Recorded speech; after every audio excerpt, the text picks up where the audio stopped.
I wonder today if our prayers, you hear them say, pray for a great revival, pray for this, pray for a breaking forth, pray for unity. I wonder if God would send such a program if we would accept it. ఈనాడు నేను ఆశ్చర్యపోవుచున్నాను. ఒకవేళ మన ప్రార్థనలు ఒక గొప్ప ఉజ్జీవము కొరకు ప్రార్థించుడి, దీని కొరకు ప్రార్థించుడి, ఒక పురోగమనం కొరకు ప్రార్థించుడి, ఐక్యత కొరకు ప్రార్థించుడి అని వారు చెప్పుటను మీరు విందురు. దేవుడు అటువంటి ఒక కార్యక్రమమును పంపిన ఎడల దానిని మనము అంగీకరించగలమాయని నేను ఆశ్చర్యపోవుచున్నాను. ఆయన మన యొద్దకు పంపిన దానిని మనము అంగీకరించినచో నేను ఖచ్చితముగా ఆశ్చర్యపోదును. We know it's needy, but when God sends it in the way that He wants it, then it's not according to our taste, and therefore we won't receive it. మీరు చూడండి, ఆయన మనము ఈ సంగతుల కొరకు ప్రార్థించుటకు కారణమున్నది. ఎందుకనగా అది అవసరమని మనము ఎరిగియున్నాము. అయితే దేవుడు ఆయన కోరిన విధానంలో దానిని పంపినప్పుడు మన అభిరుచికి తగినట్టుగా అది లేనందున దానిని మనము స్వీకరించుటలేదు. And that's what it was in that day. If He was not in the taste of their belief, and they would not receive Him again today. మరి ఆ దినమున అది ఆ విధంగా ఉండెను.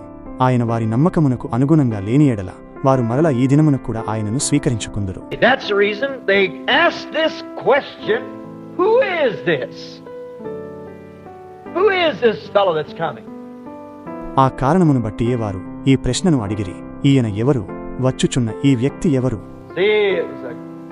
Tremendous time. Oh, everybody was attention. Something was fixing to happen. చూడండి, అది ఒక మహత్తరమైన సమయమయ్యున్నది.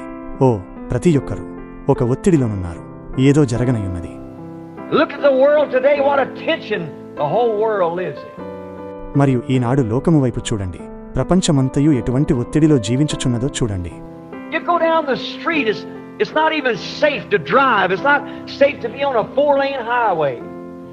Everybody's at attention, snapping, and what's the matter? Quiet down, where are you going? That's what's making the insane institutions fill up. మీరు వీధిలోకి వెళ్ళండి, కనీసం వాహనమును నడుపుటకైనా సురక్షితముగా లేకుండెను. 4 రోడ్ల రహదారిపై ప్రయాణించుట కూడా సురక్షితముగా లేకుండెను. ప్రతి ఒక్కరూ నరములు తెగిపోయేంతటి ఒక ఉద్రిక్తతలో ఉండియున్నారు. మరియు విషయమేమిటి? శాంతముగా ఉండుడి, మీరెచ్చటికి పోవుచున్నారు. పిచ్చి ఆస్పత్రులు నిండిపోవునట్లు చేయున్నది అదే అయ్యున్నది. That's what's got the church in such a turmoil. They're so head bound on certain things. సంఘమును అటువంటి ఒక ఆందోళనకు గురిచేసినది అదే అయ్యున్నది.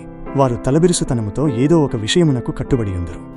They won't stop and consider God's word in the hour that we're living. All under a strain, tension. వారు నిలిచి మరియు దేవుని యొక్క వాక్యమును మరియు మనము జీవించుచున్న ఘడియను విచారింపరు. అందరూ ఉద్రిక్తతలోను ఒత్తిడి క్రింద ఉండియున్నారు.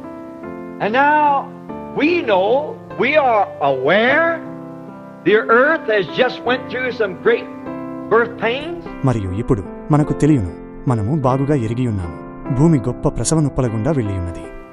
And the church is going through some birth pains.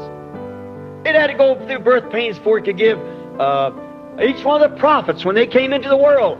It was a birth pain to the church. మరియు సంఘము ఒక ప్రసవ నొప్పుల గుండా వెళ్ళుచున్నది. అది జన్మనిచ్చుటకు ముందు అది ప్రసవ నొప్పుల గుండా వెళ్ళవలసి ఉన్నది. ప్రవక్తలలో ప్రతి ఒక్కరు లోకమునకు వారు వచ్చినప్పుడు అది సంఘమునకు ఒక ప్రసవ నొప్పి అయ్యున్నది. The world has went through a first world war, second world war, and now it's ready for a third world war. And it's in birth pains again. లోకము ఒక మొదటి ప్రపంచ యుద్ధము, రెండవ ప్రపంచ యుద్ధము గుండా వెళ్ళియున్నది. మరియు ఇప్పుడు అది ఒక మూడవ ప్రపంచ యుద్ధమునకై సిద్ధమగుచున్నది. మరియు అది మరలా ప్రసవ నొప్పులు పడుచున్నది. But there's only one thing that can bring peace. And that's Christ. అయితే సమాధానమును తీసుకువచ్చున్నది ఒకే ఒక్కటి ఉన్నది, మరి అది క్రీస్తే మన